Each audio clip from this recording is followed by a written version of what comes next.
Good evening साथियों, आप सबका एफडी क्लासेस के ई लर्निंग प्लेटफॉर्म पर स्वागत है।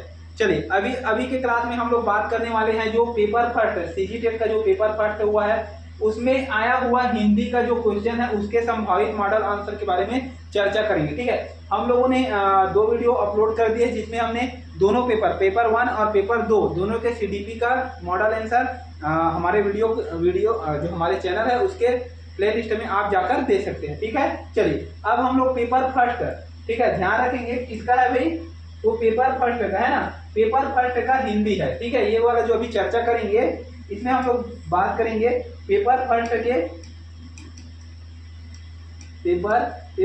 के क्या है, हिंदी। ठीक है, तो याद रखेंगे पेपर फर्स्ट के हिंदी के बारे में बात करें। ठीक है, चलिए ठीक है, और सेट के बारे में बता देना चाहता हूं कि ये है सेट सी।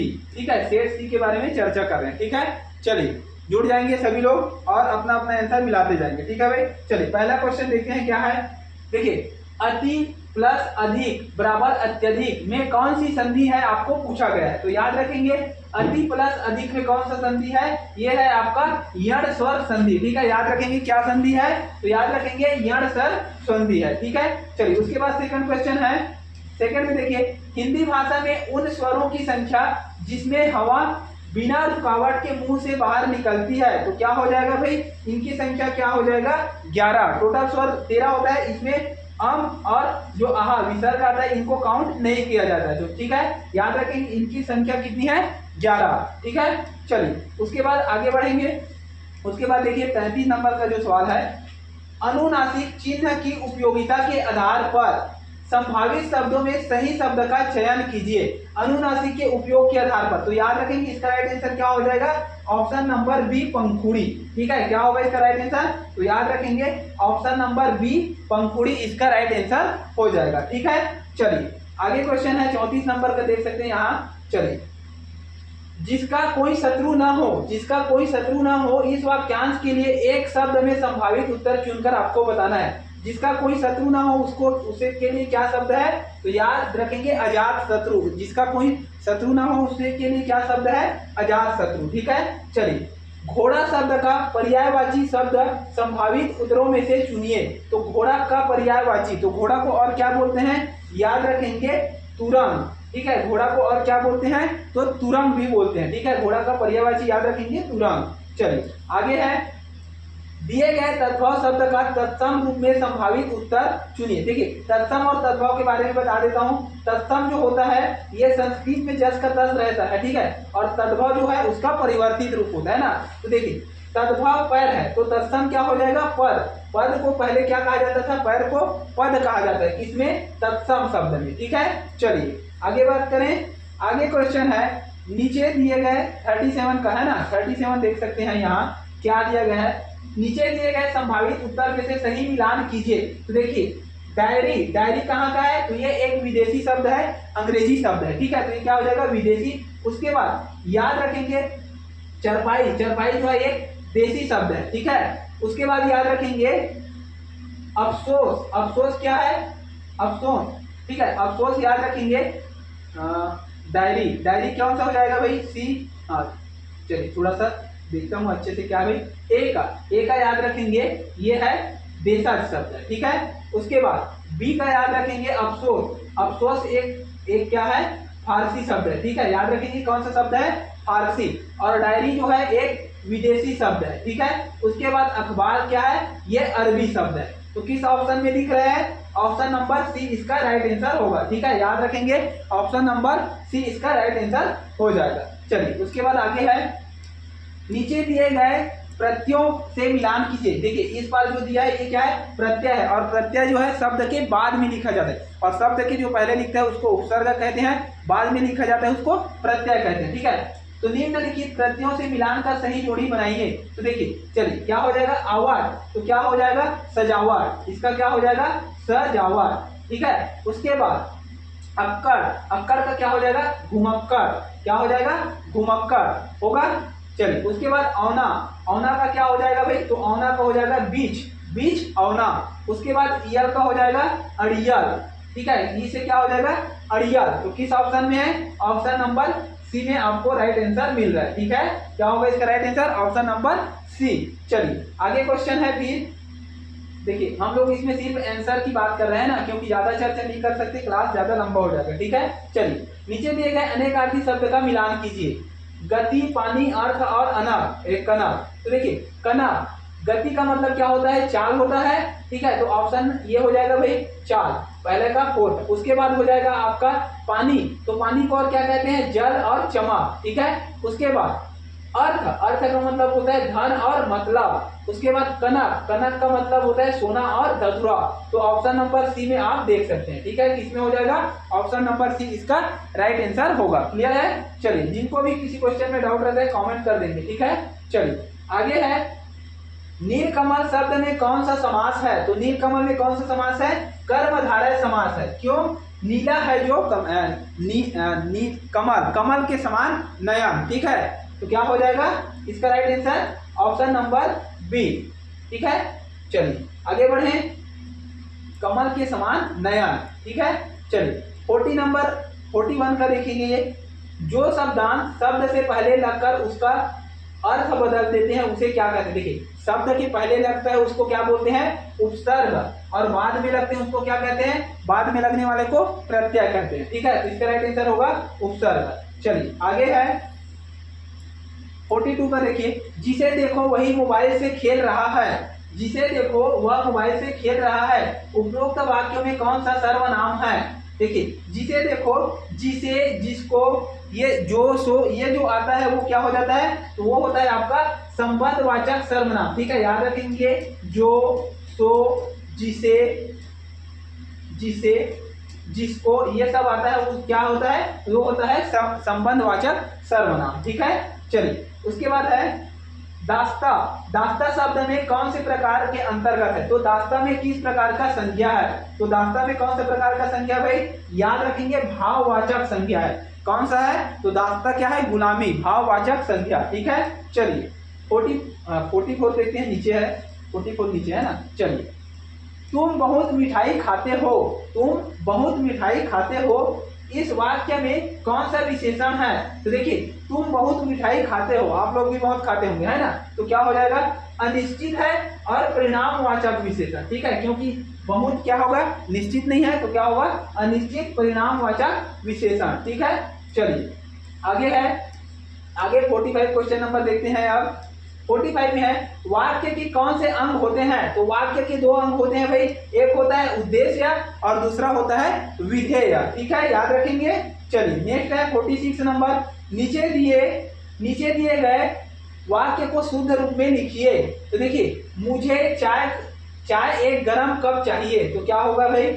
मुझे एक कप गरम चाय चाहिए। क्या होगा इसका सही वर्तनी, सही रूप में? तो वाक्य में मुझे एक कप चाय चाहिए। ठीक है, ऑप्शन नंबर सी इसका राइट आंसर हो जाएगा। आगे क्वेश्चन है यदि वर्षा होगी तो फसल होगी, यदि वर्षा होगी तो फसल होगी, राम अच्छा पढ़ेगा तो पास होगा। ये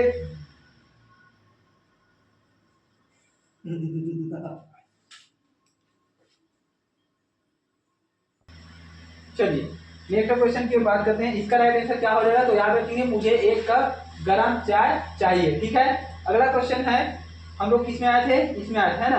चलिए यदि वर्षा होगी तो फसल अच्छी होगी, संभावित उत्तरों में से वाक्य का सही प्रकार का उत्तर चुनिए। तो देखिए ये क्या हो जाएगा? संकेत वाचक होगा। ठीक है, क्या हो जाएगा? संकेत वाचक। ठीक है, जैसे राम पढ़ता है तो राम अवश्य पास हो जाएगा। ठीक है, तो याद रखेंगे ऑप्शन नंबर डी इसका राइट आंसर होगा। ठीक है, चलिए आगे बढ़े। आगे क्वेश्चन है 48 नंबर का क्वेश्चन देखते हैं। चलिए दिए गए शब्दों को क्रम में जमाकर लिखिए। तो देखिए आपको शब्द दिया है, इसको जमाकर लिखना है। अजगर, गगरी, छलकत जाए। ठीक है, तो किस ऑप्शन में है? ऑप्शन नंबर डी इसका राइट आंसर हो जाएगा। अजगर, गगरी, छलकत जाए। ठीक है, ऑप्शन नंबर डी इसका राइट आंसर होगा। चलिए उसके बाद है आगे क्वेश्चन दिया गया है 49 नंबर का क्वेश्चन है। क्या दिया गया है? आम के आम, गुठलियों के दाम। इस लोकोक्तियों का अर्थ संभावित उत्तर में से चुनकर आपको बताना है। तो आम का आम और गुठलियों का दाम, इसका मतलब क्या है भाई? दोहरा लाभ होना। क्या होता है? दोहरा लाभ होना। ठीक है, चलिए 50 नंबर का क्वेश्चन है, स्वयं अपनी हानि करना, स्वयं अपनी हानि करना, इस वाक्यांश के लिए उपयुक्त मुहावरा चुनकर लिखिए। तो स्वयं अपनी हानि करना मतलब अपने पैरों पर क्या करना, कुल्हाड़ी मारना। क्या हो जाएगा, अपने पैरों पर कुल्हाड़ी मारना, ऑप्शन नंबर डी। ठीक है, चलिए उसके बाद देखते हैं 41 नंबर का, 51 का क्या हो जाएगा, 51 नंबर का। चलिए आपको सही जोड़ी मिलाना है इसमें। ठीक है, चलिए हाथ लगना, हाथ लगना मतलब क्या हो जाएगा, मिलना। ठीक है, उसके बाद हाथ धो बैठना मतलब खो देना। उसके बाद है बल्लियां उछलना मतलब बहुत प्रसन्न होना। आंखों में खटकना मतलब बुरा लगना। तो किस ऑप्शन में है, ऑप्शन नंबर बी देखेंगे। ठीक है, ऑप्शन नंबर बी में आपको मिल जाएगा। ठीक है, ए का बल्लियां उछलना, बहुत प्रसन्न होना, उसके बाद आंखों में खटकना, बुरा लगना, फिर होगा हाथ धो बैठना, तो हाथ धो बैठना मतलब खो देना, और डी का सेकेंड मिलना, इसका हाथ लगना मतलब मिलना। ठीक है, चलिए आगे है, फिर आगे देख सकते हैं प्राथमिक स्तर पर हिंदी भाषा की कक्षा हेतु, प्राथमिक स्तर पर हिंदी भाषा की कक्षा हेतु। चलिए बात करते हैं क्या हो जाएगा, शिक्षक का भाषा ज्ञान होना चाहिए, लिखित भाषा का समृद्ध वातावरण होना चाहिए, वर्णमाला चार्ट या फिर खेल सामग्री। तो देखिए प्राथमिक स्तर पर हिंदी भाषा की कक्षा हेतु सबसे अधिक महत्वपूर्ण क्या है, तो वर्णमाला का ज्ञान होना। क्या हो जाएगा, वर्णमाला का ज्ञान होना। ठीक है, चलिए उसके बाद है बच्चे अपनी भाषा में तर्क करने व अवधारणा बनाने में सक्षम हो जाते हैं। कब होते हैं, तो 10 वर्ष की आयु में, 16 वर्ष की आयु में, 10 वर्ष या फिर 4 वर्ष। तो देखिए बच्चे अपनी भाषा में तर्क करने की अवधारणा बनाने में सक्षम, मतलब तर्क वितर्क कब से करना चालू कर देते बच्चा, 10 वर्ष से। ठीक है, याद रखेंगे इसका राइट आंसर क्या हो जाएगा, 10 वर्ष होगा। ठीक है, चलिए आगे बढ़ते हैं, आगे क्वेश्चन है, चलिए 54 नंबर का देखिए, बच्चों में भाषा की अर्जन, बच्चों में भाषा की अर्जन की क्षमता है, जन्मजात होती है, माता पिता से मिलती है, प्राथमिक विद्यालय से मिलती है, उपरोक्त में से सभी। तो बच्चे जो है भाषा का अर्जन कहाँ से प्राप्त करते हैं, उपरोक्त में से सभी। जन्मजात होती है, बिल्कुल सही है, माता पिता से मिलती है, ये भी सही है, और प्राथमिक विद्यालय में सीखते हैं। तो क्या हो जाएगा इसका right answer, option number D. ठीक है, चलिए पढ़ना व सुनना कौशल में मुख्य रूप से निहित है, पढ़ना व सुनना कौशल में मुख्य रूप से निहित है। ध्यान केंद्रित होना बिल्कुल सही है, उसके बाद समझ होना, ये भी सही है, लय व हाव भाव होना, तो क्या होगा इसका राइट आंसर, उपरोक्त में से सभी। ठीक है, पढ़ना व सुनना कौशल में क्या आ जाएगा, उपरोक्त में से सभी। ठीक है, चलिए आगे बात करते हैं, बच्चों में भाषाई क्षमता का सर्वाधिक विकास होता है, बच्चों में भाषाई क्षमता का सर्वाधिक विकास होता है, पाठ्य पुस्तक से, बाल साहित्य से, अभ्यास से या फिर सामाजिक अंतःक्रिया से। तो देखिए भाषाई क्षमता का विकास सबसे ज्यादा कहाँ होता है, सामाजिक अंतःक्रिया से, मतलब अपने आस पड़ोस सामाजिक रीति रिवाजों से। ठीक है, तो क्या हो जाएगा इसका ऑप्शन नंबर डी।